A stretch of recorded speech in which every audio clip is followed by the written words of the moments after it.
नमस्कार दोस्तों, स्वागत है आप सबका 30 डेज ट्रेडिंग चैलेंज के डे 16 में। दोस्तों आज हमने एक ट्रेड लिया था और उस पे कॉस्ट टू कॉस्ट हमने निकल गया था। चलिए चार्ट पे देखते हैं उस ट्रेड का क्या लॉजिक था और क्या साइकोलॉजी था और कहाँ पे एंट्री लिया था और कहाँ पे एग्जिट लिए थे। ठीक है, ये है आपका, ये 5 मिनट का चार्ट है। ये 1 मिनट में 1 सेकंड इसको 5 मिनट कर लेता हूँ। ये निफ्टी फिफ्टी का 5 मिनट का चार्ट है। आज मार्केट गैप अप ओपन होता है। ओपन होने के बाद थोड़ा सा सेलिंग साइड आते हैं और सेलिंग साइड आने के बाद सीधा थोड़ा सा ऊपर के साइड ही रिकवर हो जाता है, जैसे कि आप देख पा रहे हैं नीचे वीक बना के। मैं अपना सेटअप का वेट कर रहा था। जैसे कि आप लोग जानते हैं मेरा सेटअप होता है 15 ईएमए से टच होकर एक बुलिश कैंडल के साथ मेरा एंट्री होता है कॉल के साइड। तो वो सेटअप के लिए मैंने वेट कर रहा था, बट वो सेटअप मिला ही नहीं। ठीक है, मैं फिर से वेट कर रहा था जो थोड़ा सा ठीक है, थोड़ा सा डीप करेक्शन हो जाए और यहाँ से टच होकर फिर से अगर बुलिश कैंडल बनाए तब जाके मैं लूंगा। बट ऐसा कंडीशन बना ही नहीं। फिर मैंने यहाँ पे वेट किया, यहाँ पे थोड़ा मार्केट साइडवेज हो जाता है। मार्केट साइडवेज होने के बाद ये आप देख पा रहे होंगे, ये ईएमए क्रॉस ओवर हुआ है। ईएमए क्रॉस ओवर होने के बाद एक सॉलिड बेयरिश कैंडल बना था। ये वाला कैंडल मेरा फेवरेट कैंडल है, मैं जूम करके दिखा रहा हूँ। ये वाला ये कैंडल बहुत अच्छा कैंडल होता है। इसके बाद मैंने एक पुल बैक का भी वेट किया। ये देखो एक ग्रीन कैंडल बना, फिर ये full marubozu type bearish candle बना। ठीक है, ये यहाँ पे तो मैंने इस वाले कैंडल पे मैंने एंट्री लिया था। जैसे कि आप देख पा रहे होंगे इस वाले पे। ठीक है, इस वाले पे ये जो राइट वाला ये वाला जो साइड है ना, ये आपका प्रीमियम वाले का है। ठीक है, यहाँ पे मैंने एंट्री लिया था और लेते ही साइडवेज हो गया था। पहले मेरा स्टॉप लॉस इस जगह पे था, इस जगह पे था। अब वो जैसे ही साइडवेज हो जाता है मैंने अपना स्टॉप लॉस को शिफ्ट कर देता हूँ, क्योंकि ऑप्शन बाइंग कर रहे हो। अब उस पे 2 घंटे तक अगर एक ही जगह मार्केट ट्रेड कर रहा है ना, तो आपका वो टाइम डिके में आपका वो प्रीमियम कम हो जाता है। आप मार्केट भले ही मूव कर जाए फिर आपका प्रीमियम बढ़ते नहीं है, तो उस पे चांसेस ज्यादा होते हैं जो आपका एसएल ही हिट हो जाएगा। भले ही आप जहाँ कहीं पे भी रखो एसएल, उसको दूर ही रखो और पास ही रखो, वो एसएल हिट ही हो जाता है। तो अब मैंने इस पे एट द मनी का भी नहीं लिया था, मैंने डीप इन द मनी का मैंने प्रीमियम लिया था, थोड़ा सा डीप अंदर। क्योंकि अगर मैं एट द मनी का लेता तो बहुत ज्यादा वॉलेटाइल होके वो बड़ा स्टॉप लॉस भी हिट हो सकता था उस पे। ठीक है, क्योंकि टाइम डिके उस पे बहुत ज्यादा होता है ना। और अगर आप थोड़ा सा डीप इन द मनी में लोगे ना प्रीमियम, थोड़ा सा महंगा पड़ता है, बट उस पे थोड़ा सा आपका प्रीमियम डीके थोड़ा कम होता है, थोड़ा धीरे धीरे होता है। ठीक है, तो यही था। यहाँ पे मैंने ट्रेड लिया था और जैसे ही ये साइडवेज हुआ मैंने अपने स्टॉप लॉस को और छोटा किया। छोटा करने के बाद ये जैसे ये हैमर कैंडल देख पा रहे होंगे आप, ये जो ग्रीन कलर का ये सामने ऊपर ये जैसे कैंडल बनता है तो मैंने अपना स्टॉप लॉस को कॉस्ट टू कॉस्ट लगा देता हूँ और फिर स्टॉप कॉस्ट टू कॉस्ट लगाने के बाद फिर एसएल हिट हो जाता है। चलो कोई नहीं, क्योंकि वो अब मेरा सेटअप था, ये मैंने सेटअप पे अपना काम किया। अब वो मार्केट का काम है, वो हमें रिवॉर्ड दे या क्या दे, लॉस दे या प्रॉफिट दे, वो तो हमारे हाथ में होता ही नहीं है। ठीक है, मार्केट है, कुछ भी कर सकते हैं, उनको कोई कुछ बोल नहीं सकते और कोई कुछ कर भी नहीं सकते। वो जैसे चलेगा वैसे ही आपको चलना पड़ेगा। ठीक है, तो ये था मेरा लॉजिक यहाँ का। और इस ट्रेड का खाली ये तो मेरा एक सेटअप बना था उसका, और प्रीवियस डे का जो एफआईआई और डीआईआई का जो बाइंग और सेलिंग हुआ उसको भी मैंने थोड़ा सा देखा था। ये रहा, ये प्रीवियस डे का है, ये देख रहे हो आप, ये 19 तारीख का। तो यहाँ पे भी बेयरिश था, एफआईआई ने में भी बेयरिश था और डीआईआई में भी बेयरिश था। देख पा रहे होंगे आपने, ये पुट ज्यादा खरीद के लेके गया, मतलब आपका कॉल ज्यादा बेच के गया था ये नंबर। और ये सब नेगेटिव होने के बाद भी आज मार्केट गैप अप खोल के ऊपर ही सस्टेंस करता है। हाँ, अगर आज के डे लो नहीं तोड़ा तो मतलब स्ट्रांग ही है। ठीक है ना, तो आज का डेलो कहाँ तोड़ा, आज का डेलो इधर है, तो ये डेलो तक आया भी नहीं है। तो अभी भी मार्केट बुलिश टाइप का ही है, मतलब price as a price action देखे तो। ठीक है, अगर आप डेटा देखोगे, वो नंबर देखोगे तो आपको लगेगा नहीं फिर तो बेयरिश ही है मार्केट। तो प्राइस एक्शन को ज़्यादा महत्व देना चाहिए। ठीक है, तो ये था, मैंने इसी वजह से लिया था और उसके बाद मैंने कोई ट्रेड नहीं लिया और ना ही मेरा कोई सेटअप बना। ठीक है, यहाँ पे सेटअप थोड़ा सा बन रहा था, लेकिन ये इतना वीक और यहाँ पे इतने सारे कैंडल, छोटे छोटे कैंडल के साथ, इसीलिए लिया भी नहीं और यहाँ पे मैं ले भी नहीं सकता था, क्योंकि अब लोगों को पता है 2 बजे के बाद मैं ट्रेडिंग नहीं करता हूँ, 2 बजे तक मेरा लास्ट है। तो 2 बजे के बाद मेरे रूल्स में अलाउ नहीं करते, ठीक है? तो ये था आज का। और मैं मेरा जो वो प्रीवियस वाला जो पोजीशन है वो भी मैं दिखा देता हूँ आपको। ये रहा देखो, आज का कॉस्ट टू कॉस्ट में मैंने लगाया था, लेकिन वो थोड़ा सा स्लीपेज हो गया था, जिसके वजह से ये 6 रुपये 50 पैसे का लॉस दिखा रहा है और ब्रोकरेज जाएगा मेरा, ठीक है? ये है आपका मेरा वो प्रीवियस वाला जो बेयर कॉल स्प्रेड करने मैंने बना के गया था, वही है।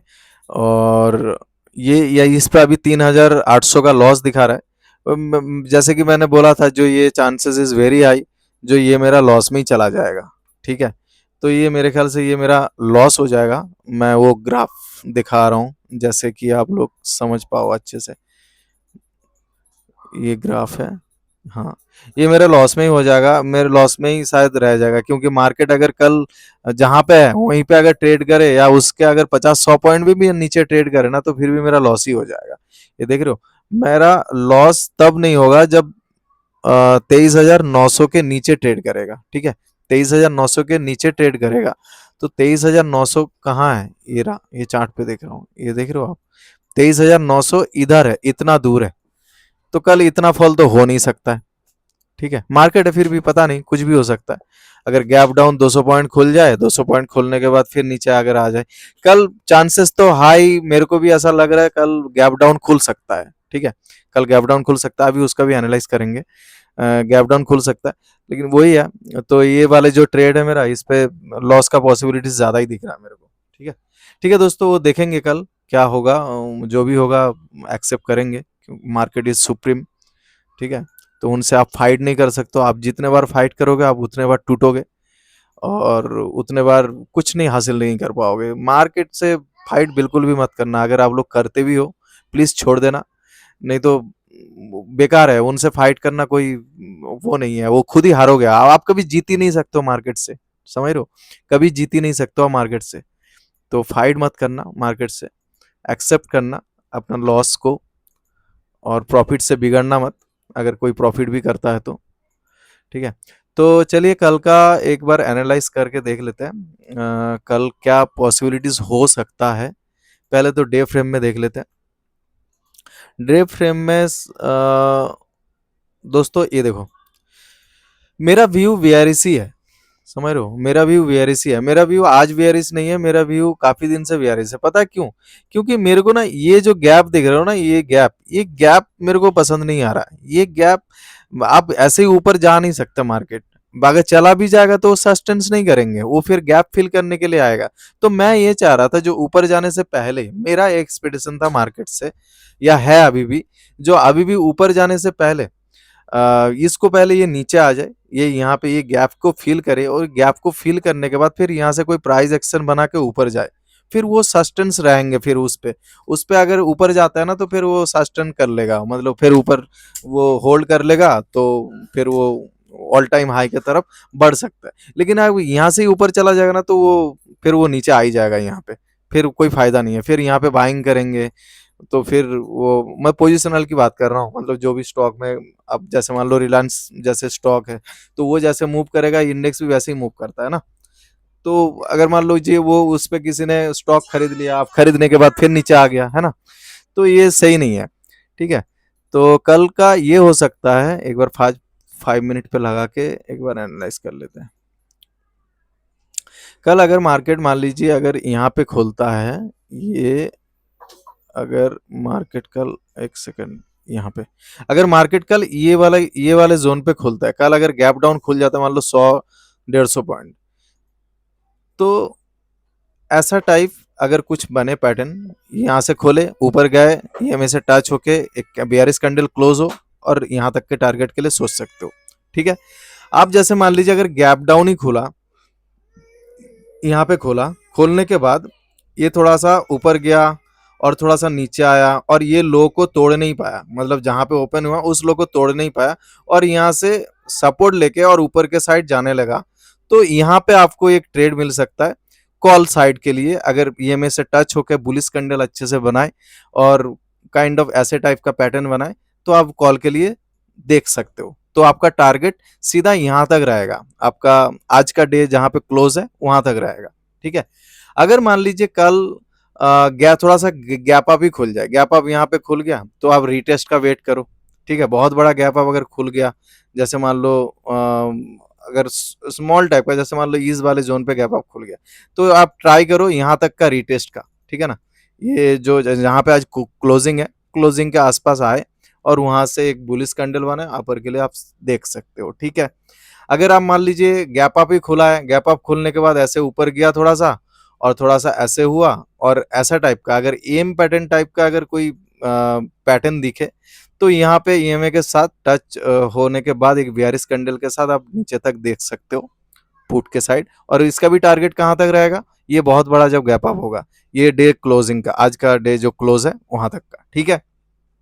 और अगर फ्लैट खुलता है, जैसे मान लीजिए ये फ्लैट खुलता है, फ्लैट खोलने के बाद प्राइस एक्शन देखिएगा किस साइड जा रहा है। अगर अपर साइड जा रहा है तो इसका सीधे ऐसे ऐसे ही जैसे मान लीजिए ये जैसे मैंने ड्रॉ किया ऐसे ही जा रहा है, तो यहाँ पे ईएमए पक्का आएंगे, आपका 15 ईएमए या 9 ईएमए जरूर आएंगे। तो यहाँ से एक बुलिश कैंडल क्लोज हो और उसके बाद यहाँ से आप अपर के लिए देख सकते हैं, ठीक है। लेकिन मैं तो यही सजेस्ट करूंगा, ये जो रेड वाला जोन देख रहे हैं आप, इसके ऊपर ही कॉल के लिए सोचना, ठीक है। इसके ऊपर ही कॉल के लिए सोचना, क्योंकि ये प्रीवियस डे का एक क्लोजिंग भी था, ये देख पा रहे होंगे आप, ये 18 जून का जो कैंडल जहां पे क्लोज हुआ था, ठीक है, वहां पर। तो ये एक रेजिस्टेंस ही है, ये मैं अगर इसको ऊपर कर दूं ये एक रेजिस्टेंस ही है, इसके ऊपर ही सोचना कॉल के लिए।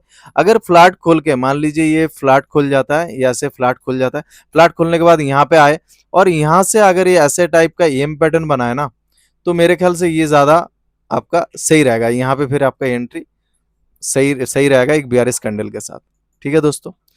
तो वैसे ही करके आप देखिएगा कल, और प्राइस एक्शन को फॉलो करके जिस भी साइड मिले, चाहे अपर मिले या लो साइड मिले, सेल साइड मिले, आप देख सकते हैं, ठीक है।